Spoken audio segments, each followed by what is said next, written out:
তো ভিউয়ার্স সবাই কেমন আছেন? আজকে দেখুন এটা একটা সোনি কোম্পানির সিআরটি টিভি।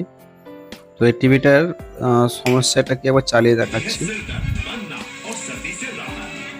তো টিভিটি চালানোর পরে আমাদের যে পিকচারটা আমরা ফলো করছি সেটা দেখুন, মানে এটা অ্যাকচুয়ালি লাল পিকচার নয়, গোলাপি ধরনের পিঙ্ক কালার। এইটাই হচ্ছে সমস্যা। তো সমস্যাটি তিনটি কারণের জন্য হয়। প্রথমত যদি পিকচারটিও প্রবলেম হলেও হতে পারে, কারণ সোনি অনেক পুরোনো মডেল। দ্বিতীয় হচ্ছে যে সিস্টেম আইসি থেকেও প্রবলেমটা আসতে পারে। আর তৃতীয় যেটা কারণ সেটা হচ্ছে বেস বোর্ড। এই বেস বোর্ডটার থেকে অনেক রেজিস্ট্যান্স বা আইসি লাগানো থাকে, সেখান থেকেও কোনো রকম পার্টস নষ্ট হলে প্রবলেমটা আসতে পারে। তাই এখন আমরা টিভির পেছন সাইডে এসেছি। আমরা এখন এটা দেখব যে কীভাবে এই প্রবলেমটি সলভ করা যায়। তো পুরো ভিডিওটা দেখবেন, কোনো রকম ভিডিওটি স্কিপ করবেন না। আর যারা নতুন ভিউয়ার্স ভিডিওটি দেখছেন তারা অবশ্যই চ্যানেলটি সাবস্ক্রাইব করে পাশে বেল আইকনটি অন করে রাখবেন। তো চলুন ভিডিওটি শুরু করি। তো দেখুন আমরা একটা আয়না রেখেছি এবং টিভি পেছন সাইড থেকে আমরা প্রথম যে ভিডিও ভোল্টেজ থাকবে 200 ভোল্টেজ। এক একটা টিভির এক এক রকম ভোল্টেজ থাকে, ঠিক আছে। কোনো টিভি 180 থাকে, কোনো টিভির 200 থাকে। তো সেই ভোল্টেজটা আমার ওকে আছে। আর যেখানে দেখবেন যে আপনার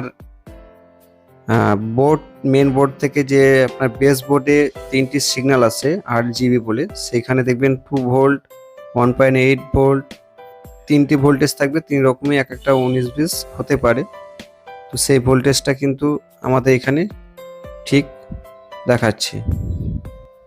তো এখানে কোনো রকম সমস্যা দেখতে পাচ্ছি না, মানে ইনপুট যে ভোল্টেজগুলো থাকে সেগুলো সব ঠিকই আছে। তো সমস্যাটি কিন্তু এখানে পেলাম না। তো আমাদেরকে পিকচার টিউবের 3টে ক্যাথর আছে RGB, এখানেও কিন্তু ভোল্টেজটা মিসিং থাকতে পারে বা ভোল্টেজগুলো চেক করে আমাদেরকে দেখতে হবে। তো প্রথমে ব্লু ক্যাথরে দেখব 100 থেকে আশপাশে ভোল্টেজ থাকবে। তো ভোল্টেজটা ঠিক দেখাচ্ছে 61 ভোল্ট। এখানেও দেখুন এইখানে ভোল্টেজটা কিন্তু দেখাচ্ছে না, এখানে ভোল্টেজটা মিসিং। আর রেড ক্যাথর যেটা লাল, সেই ক্যাথরের ভোল্টেজটা চেক করব এবং চেক করে দেখব এখানেও মিসিং ভোল্টেজ, মানে দুটো পিনে আমরা ভোল্টেজ পাচ্ছি না। আর জি, লাল এবং যে সবুজ, এই দুটি কালার মিসিং এর জন্য কিন্তু আমাদের কালারটি আসছে না। তো চলুন আমরা সেই রেজিস্ট্যান্সের কারণেও হতে পারে বলছিলাম। তো 18 কিলো ওহমস, 20 কিলো ওহমস, এক একটা টিভির এক একটা রেজিস্ট্যান্স লাগানো থাকে। আমরা যে রেড ক্যাথোডের রেজিস্ট্যান্সটা সেটা কিন্তু আমরা ওপেন করে চেক করে দেখলাম, ঠিক দেখাচ্ছে। এটা কিন্তু আপনারা ভালোভাবে চেক করে দেখবেন। তারপরে যে ব্লু ক্যাথোডের রেজিস্ট্যান্স, সেই রেজিস্ট্যান্সটাকেও আমরা চেক করে দেখেছি, সেটাও ঠিক আছে। তাহলে এখন যদি এই রেজিস্ট্যান্সগুলো ঠিক থাকে তাহলে আমাদেরকে আরেকটি কাজ করে দেখতে হবে। তো চলুন আমরা দেখি। তো দেখুন আমরা এখানে ব্লু এবং রেড এই দুটি ক্যাথোডকে সম্পূর্ণভাবে ওপেন করে দেবো, মানে পিনের সাথে পুরো আলাদা করে দিবেন। কোনো রকম সোল্ডারিংটা যেন না থাকে, সেটা ওপেন করে তারপরে আমরা ভোল্টেজটা চেক করব যে ভোল্টেজটা এখানে আসছে কিনা। যদি ভোল্টেজটা এখানে এসে থাকে তাহলে আমাদের সেই কালারের যে আইসি বা রেজিস্ট্যান্স সব ঠিক আছে। আর যদি না এসে থাকে তাহলে জানতে হবে আমাদের কালারের আইসি প্রবলেম আছে, ঠিক আছে। তো আমরা এটা ডিসচার্জ করলাম, লাইনটা দৌড়ে ছিল। এখন আমরা এটা সম্পূর্ণ ওপেন করেছি এবং লাইন দিয়ে চেক করব। দেখুন আমাদের এই যে ভোল্টেজটা এখানে কিন্তু আসছে না, একটু ভালোভাবে দেখাচ্ছি।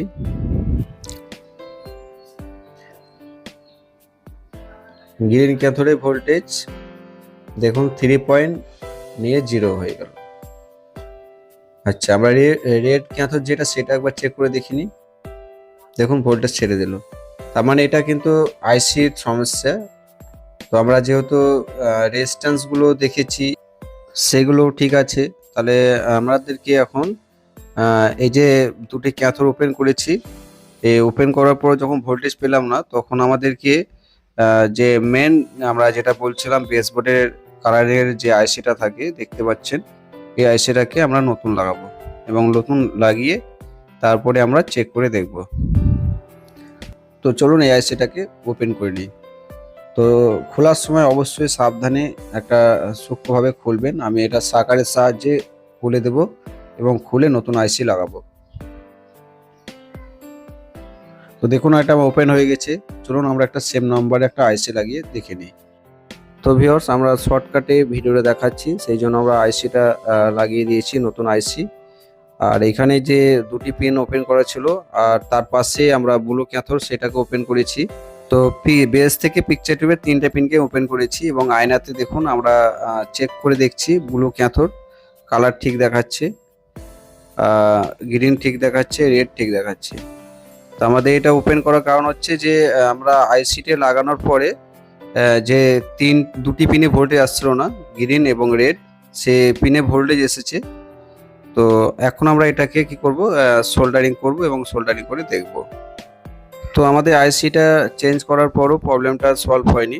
আমাদের ভোল্টেজ এসেছে বাট কালারটা এখনও ঠিক আসেনি, তার মানে পিকচার টিউবের প্রবলেম রয়ে গেছে।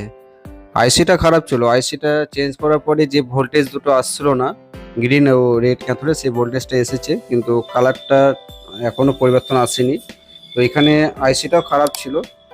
তো চলুন আমরা একবার বেস বোর্ডটাকে ওপেন করব এবং ওপেন করে আমরা চার্জিং পয়েন্টটা বের করব, হিটার সাপ্লাই আর সমস্ত কিছু।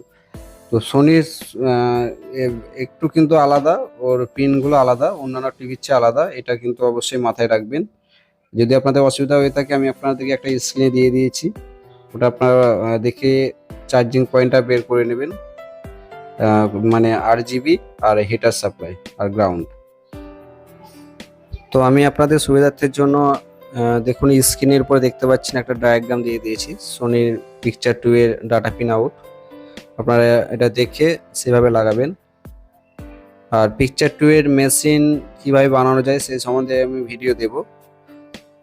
তো আমরা এখান থেকে একটা মার্কার পেন দ্বারা এখানে কোথায় কি পিন আউট সেটা আমরা লিখব, যেমন দেখতে পাচ্ছেন এই বেসবোর্ডে আমরা লিখেছি।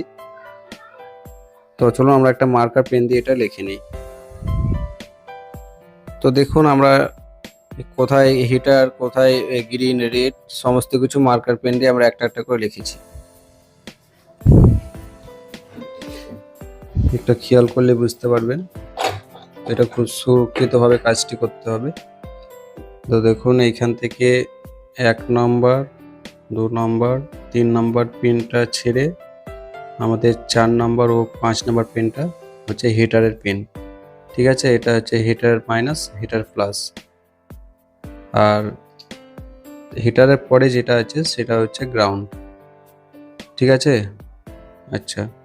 তো হিটার মাইনাস, হিটার প্লাস, তো এটাও গ্রাউন্ড, এটাও গ্রাউন্ড। তো আমাদের হিটার মাইনাস, হিটার প্লাস দুটোতে আমরা কানেকশান দিয়েছি এবং মার্কার পেনে দেখুন এখানে রেখে দিয়েছি এইচ প্লাস। তো আমরা হিটার কানেকশান এখানে দিয়েছি, এটা আপনার সর্বনিম্ন 8 ভোল্ট। ঠিক আছে, 8 ভোল্ট, 9 ভোল্ট, 12 ভোল্ট এরকম সাপ্লাই দিতে হবে। তো আমার এখানে 12 ভোল্ট সাপ্লাই দিয়েছি কারণ অনেক পুরনো পিকচার টিউব, তো সেই জন্য আমরা 12 ভোল্ট যে ট্রান্সফর্মার থেকে সাপ্লাই সেটা দিয়েছি। আর এটা হচ্ছে গ্রাউন্ড। তো আমরা কীভাবে পিকচার টিউব চার্জিংয়ে তৈরি করতে হয় চার্জার সে সম্বন্ধে ভিডিও দেব। তো আমরা একটা গ্রাউন্ড দিয়ে দিয়েছি আর এটা আমাদের হচ্ছে পজিটিভ। তো সেটাই হচ্ছে ব্যাপার। তো আমরা জিনিসটি দেখাবো, কারণ এই যে পজিটিভ, এটা অ্যাকচুয়ালি পজিটিভ নয়, পজিটিভ হচ্ছে এটা। ঠিক আছে, তো আমরা এই গ্রাউন্ডের সাথে আমাদের যে পিকচার টিউব থেকে যে পজিটিভটি বাই করেছি, যেটা আপনার 200 ভোল্ট বা 220 ভোল্ট সাপ্লাই, সেই পজিটিভটা আসছে এখানে।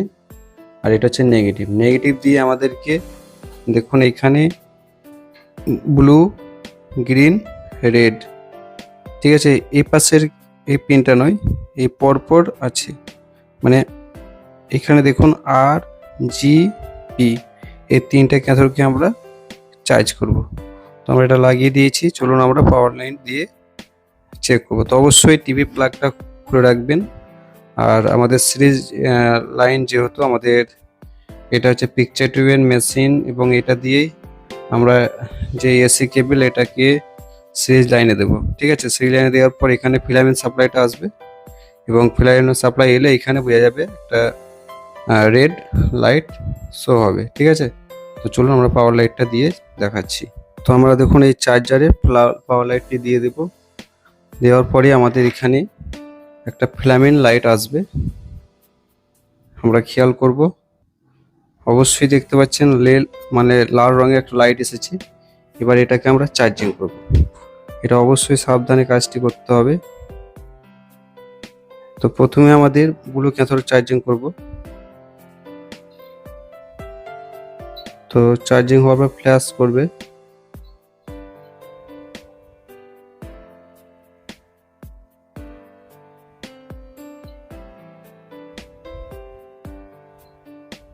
আচ্ছা, ব্লু ক্যাথোড চার্জিং হয়ে গেছে। তারপরে এটা হচ্ছে গ্রিনে করব।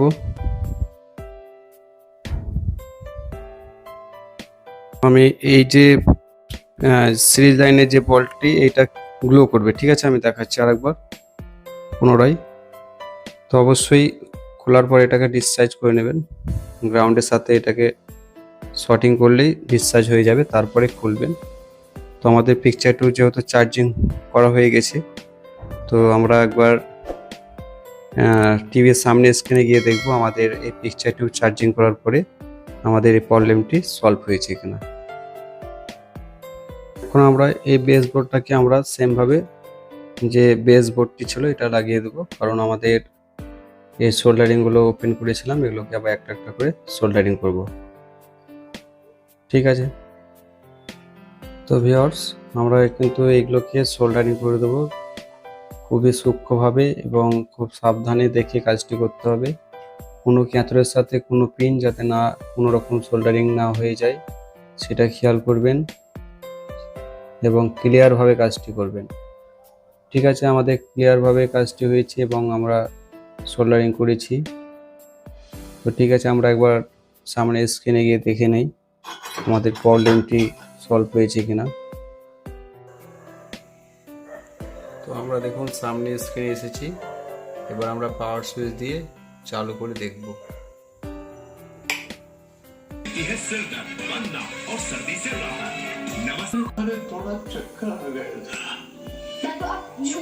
দেখতে পাচ্ছেন কালারটা একদম ওকে এসেছে, এবং যে পিঙ্ক কালার প্রবলেমটি ছিল সেটা আমাদের পিকচার টিউব চার্জ করার পর প্রবলেমটি সলভ হয়ে গেছে। তো এখন ক্লিয়ার, কোনো রকম প্রবলেম নেই, ছবি কালার ওকে। আর প্রবলেমটা কিভাবে সলভ করলাম সবাই দেখতে পেলেন, এবং কিভাবে পিকচার টিউব চার্জ করেছি সেটাও দেখিয়েছি। সবাই ভিডিওতে অতি অবশ্যই লাইক করবেন, আর নতুন ভিউয়ার্সরা এরকম ইলেকট্রনিক্সের ভিডিও পাওয়ার জন্য চ্যানেলটি সাবস্ক্রাইব করে রাখবেন সবার আগে এরকম লেটেস্ট ভিডিও পাওয়ার জন্য। সবাই ভালো থাকবেন। Thanks for watching. ধন্যবাদ।